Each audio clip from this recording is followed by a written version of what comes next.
Hey guys, it's Allison. First and foremost, I just wanted to say this video is super vulnerable. Putting my face out there is extremely nerve-wracking. And also I would like to acknowledge that I know these videos can draw in new faces, which is great. I hope that is the case. I'd like to get my message out there as best as I can. I have a general guideline of things to keep me kind of on track here, but everything that I'm going to be speaking is from the heart. So first and foremost, I just want to acknowledge that I understand times are hard. There's layoffs and rising prices and emergencies happening, and I lived it. And I just want you to know that I was trying to stay afloat and I was trying to juggle things and I wasn't making progress. And I just want you to know that small progress leads to bigger results. It can happen. It happened for me and plenty of other people. And I know that it can happen for you too. So I just want you to have hope. So I just want to say too that back 2 years ago, I felt like Caleb Hammer was calling me out. I feel like a lot of people know who he is, but if you don't, he does the financial audit.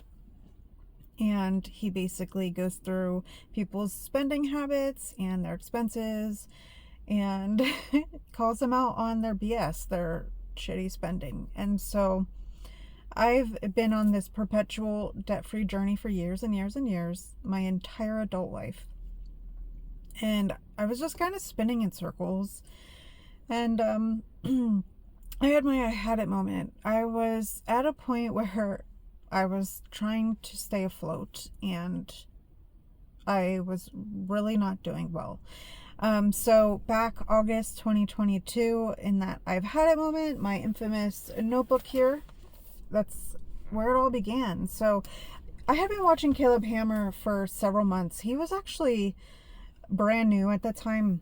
He had just hit his 1,000 subscribers, and it was back when he was filming in his condo and stuff. So, you know, I would watch religiously, and I felt inspired. And also there's something about the debt too. Like, you feel ashamed. You feel, oh my gosh, like I'm probably the only person that is mismanaging my money. Like, it's like, to your peers, it's like something you don't want to admit to. It's a very taboo topic to talk about with people. Like, seemingly people on the outside have it put together, but I've come to learn from that show that pretty much everybody is walking around aimlessly and not understanding what they're doing. So that was exactly me. But I finally faced it. I faced it. So I wrote everything down in this notebook. I love this notebook. So I can put up screenshots or like a photo or something, but basically I can even show you too. Just don't mind this post-it. I'm just covering, no, it's, yeah, I'm going to put this post-it here because of the personal info. But this is kind of where it all started. I was on vacation, not a vacation I paid for, by the way, but I was invited along to a vacation with my family. And so I wrote down all of my debts that I could with the interest rates at the time, which, looking at the interest rates now, they are seemingly low. But at the time, just the credit cards, okay? Just the credit cards were $14,272.66, which, when I added up all of the minimums together, that was $529. But the overall debt ended up being more than that because while I was on vacation, I was having some car emergency stuff. I had to get it inspected and whatnot. And so I had to pay quite a bit of money. And of course, didn't have an emergency fund. I had to have it charged. At least that's what I told myself that I had to do. So when it was all said and done, I have this other thing here, but I didn't track the minimum payments. I don't know. I kind of tracked like my progress at some point, but So the overall consumer debt ended up being $17,628 when we're just speaking of straight up credit cards. We're not talking 401k or anything like that. So, and then also I tracked what I was being paid at my job at the time. Okay. So keep in mind, I had other debts too. I had my student loans, which were $205, and I had a 401k loan, which every paycheck was about $38 being taken out. So my payroll at the time was $954.10 every 2 weeks. So things were tight. It was shocking to see these numbers, to say the least. I was pretty disgusted in myself and how badly I let things get. I knew that the key to everything was a budget. So I will say I developed some really bad spending habits, especially during COVID. When things started to become more online, I started to get very spendy, and I realized too that figuring everything out doesn't just start with, okay, let's make a plan, let's get on a budget. You kind of have to look inward and figure out, why am I spending this money? So all along, I can be very introspective and have had conversations with my sister. We've talked about our childhood, and I had an upbringing where eviction was looming over my head with my family. They actually officially got evicted while I was in college, and that's kind of like what thrust me quickly into adulthood and the decisions that I made. Like everyone, no one had any financial literacy. It's not something that we were taught in school, but I remember being in college and getting the news that that day had finally come and they were evicted, and I had to move in with my boyfriend at the time, which then led to getting a house with other people. Like, there was a breakup with that. It was a toxic relationship, etc. So I was out there very young, at a young age. Gosh, how old was I at the time? 19 or 20? Because the thing is, you can't stay on campus during breaks or like the entire summer. So I had to have housing. Where my family ended up going, there just was not room for me. Even my brother, who was 2.5 years older than me, there wasn't even room for him. Luckily, my dad lived in the state of Pennsylvania at the time, and he moved with him. But just from that age, like age 18 and up, really, I just slowly started to accumulate debt. And I realized that I kind of had this feeling of like, it's my money now, I'm in control of it, and like, I'm thinking, oh, I'm put together, I'm an adult.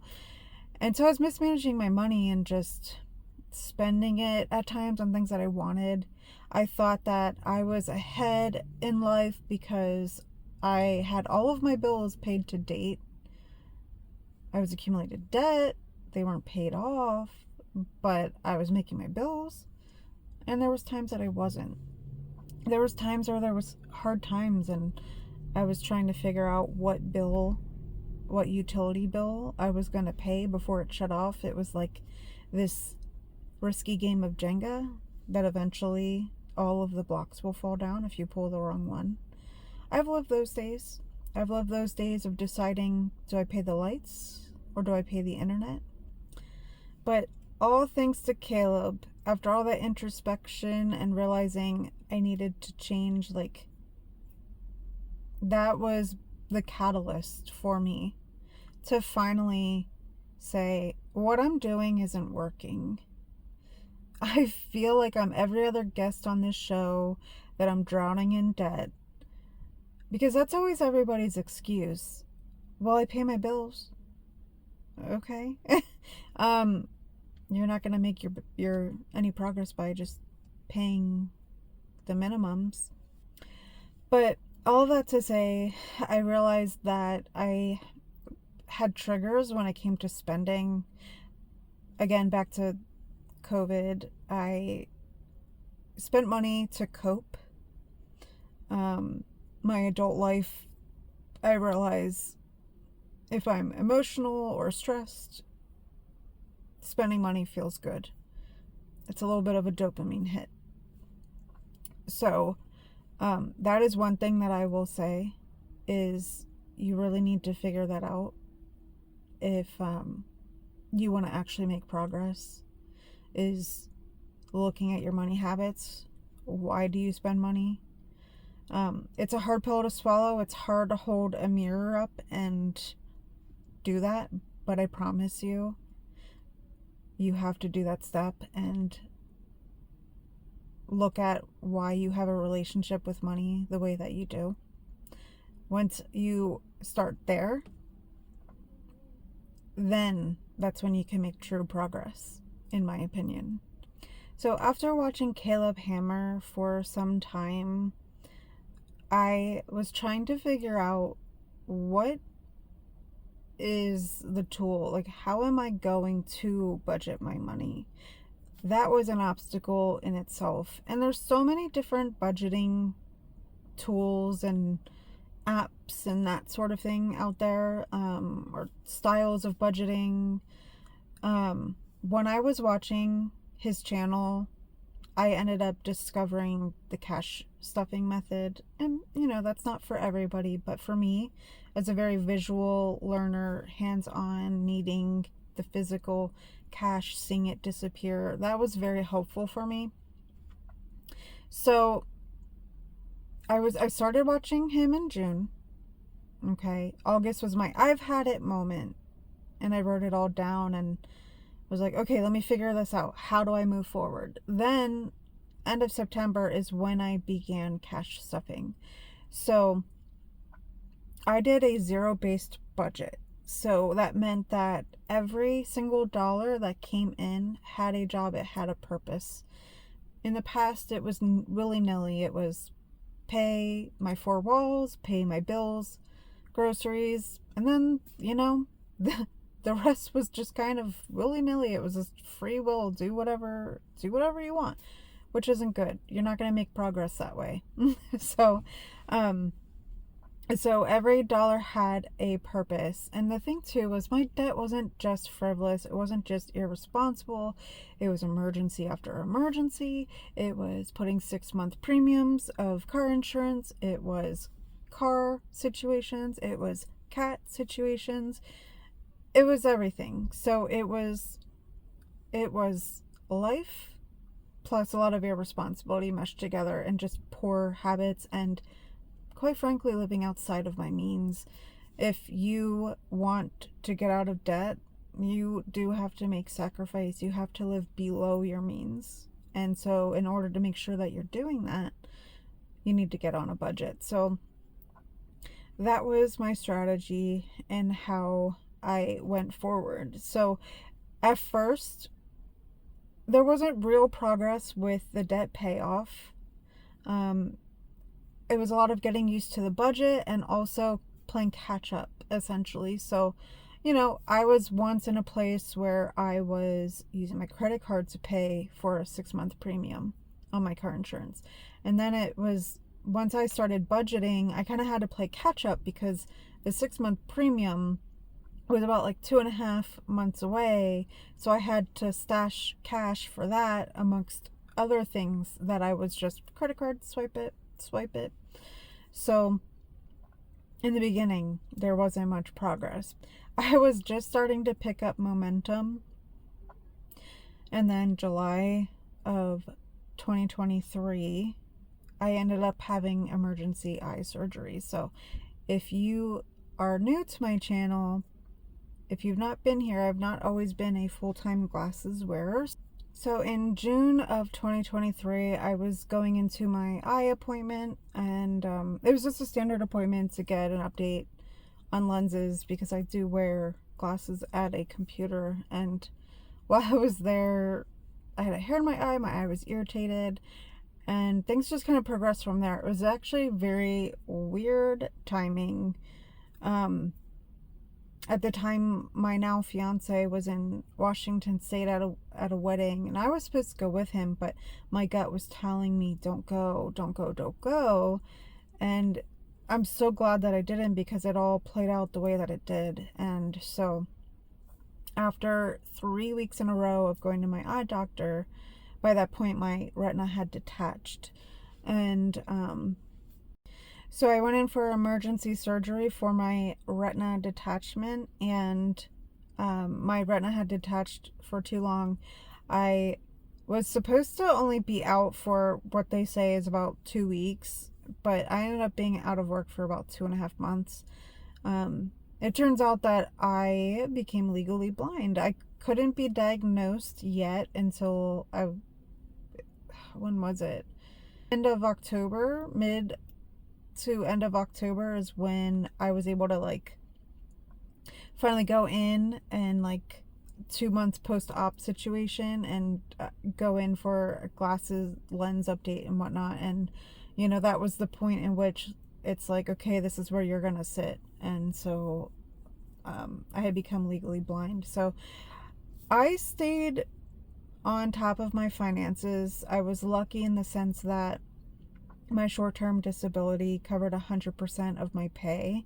I know some people aren't as fortunate to where they may not get full pay, but I was lucky enough. I will say my benefits are great when it comes to that. So I was still able to get my full paychecks, but for some reason, I was just so mad at myself, like, oh my God, I'm going into debt again. I'm going into debt. Because obviously I was not prepared for an emergency. So needless to say, I added several $1,000s of debt. It ended up being, now I cash flowed some of it because I had to, like, every time I went to appointments, and they had to do like the visuals on my eyes, and etc. But it ended up being about $6,000 of debt being added. So I'll have to show you all the numbers, but really my debt journey, like when I've actually started, and it ended up being about $37 total of debt. So those numbers that I showed you earlier were just the credit cards. That's not talking about the student loan debt, the 401k, the personal debt that I took from my best friend. So yeah, everything ended up being about $37,000. But I now realize, like, that eye surgery thing is not your fault. Like, life happens. And so needless to say, like, I had stepped away from like really tracking my numbers, and like I was in what Dave Ramsey would call stork mode. Like, I was living in emergency, so I wasn't in a position where I should really worry about going ham on the debt anyway, because like I didn't know, like, while I was out of work, like what the future was like leading up to being diagnosed. So that took an emotional toll on me, and I was depressed, I will say. Like, weight gain happened. Ever since that point to now, I mean, I am limited in ways. Like, I can drive a car, obviously, and whatnot, but it did impact my mental health a lot. I had to relearn how to drive. There's a change in your depth perception. It's starting to get dark. Like, I can't drive in the dark anymore. I can't, well, if I do, I have to know the area really well, and it has to be clear conditions, etc. But if it's raining, anything like that, any sort of elements, I can't drive, especially when it's a heavy rain. I mean, if it's a lighter rain, I can. There's exceptions to everything that I say, it depends. Like, I really shouldn't be driving in the dark, but if I do, I have to be familiar. I really shouldn't be driving in the elements, but if it's a lighter rain, I can handle it. If it's a heavy rain, can't see. All of that to say, eventually I was able to kind of snap out of it and say, you know what, let's face the facts. And I looked at the numbers, and by the time all of this time had passed, my debt numbers weren't all that bad. Like, it's not like I added a ton of debt because several months had passed that I had paid down a chunk of it as time had gone on. So it was almost as if time paused on my debt journey, if you will, like even with adding the multitude of money worth of debt. But so when I was cleared to go back to work, I went ham and I started doing overtime. Like from that point forward, I was like, all right, let's do this. We're back on the horse. And I did an insane amount of overtime. And then July 10th of 2025, I got out of debt. So I would say November, December of 2023 to July 2025 is then when I paid off all of the debt. And so at the point of that time, I would say it was about $29,000 from that point all the way to, July. I then paid it off, if that makes sense. So originally I wasn't supposed to be out of debt by end of July of 2025. It was actually set for October, September of 2025. But when I actually sat and figured out the numbers, I started to go even more ham. Like when the finish line is in sight, you just, I don't know, at least for me, you just go ham. So I got tighter on the budget. I cut back on the more frivolous spending, if you will, and just solely focused on the numbers and made it happen. So I actually ended up, my original goal was to cut my goal and pay it off by my birthday, which is end of July, but I ended up paying it a whole 2 weeks early. And so, man, was it a great feeling to pay off all of that debt. It was my very first time being out of debt as an adult. It was crazy. So I was in debt, as a turning an adult, 18, college and all of that. And then before I hit 39, so I was 38, I was 20 years in debt. I always had this thought of, oh, I'll always be in debt. That's just life. My thought was, oh, if I can pay the minimum, I can afford it. That's not a way to live life. That's not. There's so much more to it than that. There's so much more to life than going minimum payment to minimum payment. I don't want to carry that on my back anymore. I don't want to carry that burden. I will say, if you are in a headspace where you are ready to do it, just do it. Consume things that keep you motivated. I consumed a lot of Dave Ramsey as well, in addition to Caleb Hammer, and watching videos on YouTube of the cash stuffing community. That's how I got into cash stuffing, because I discovered this on YouTube. Lily Budgets was one of the first people that I discovered. She inspired me to start cash stuffing. I thought it was really, really cool to see her make progress. Granted, I wasn't in a position where I could make progress in my savings in my various envelopes, but just seeing her stack cash was very motivating for me. So you just have to find your method, find the thing that is going to help you stay in check with your budget. But a weight has lifted off of my shoulders. I tell you that in this economy, it's still very nerve-wracking, but there's something freeing.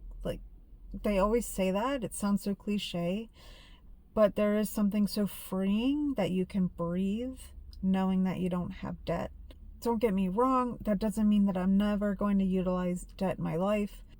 Going through this entire process, I realized that I can be mindful when it comes to my money. I can be strategic when it comes to my money. I'm able to react in a way that's not emotional. Granted, I am human and I have my moments where I, want to be spendy or whatever, but I recognize the signs within me of if I'm reacting emotionally. I look at it for what it is. I look at the numbers at this point. I don't look at my wants. I'm very intentional when it comes to things. I'm not perfect, but I'm much more intentional when it comes to my money. And like what I'm planning next now are planning for my wedding, and I in the future would like to save for a house. I would like to fully fund an emergency fund. These are things that I never thought I would be able to do, that I didn't think that I could afford to do, and it is possible. After years of budgeting, after setbacks, after sacrifice, I just want you to know that if you are in the thick of it, it is so possible. You can get to that other side. You just have to get started. You have to face it. You have to understand why and just make a plan and move forward. But a budget has this thought of being restrictive, but it doesn't have to be. It's really to just kind of keep the guardrails up so that you don't go over the edge.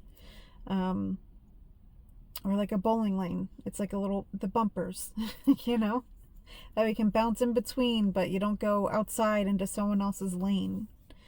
It's to keep you grounded.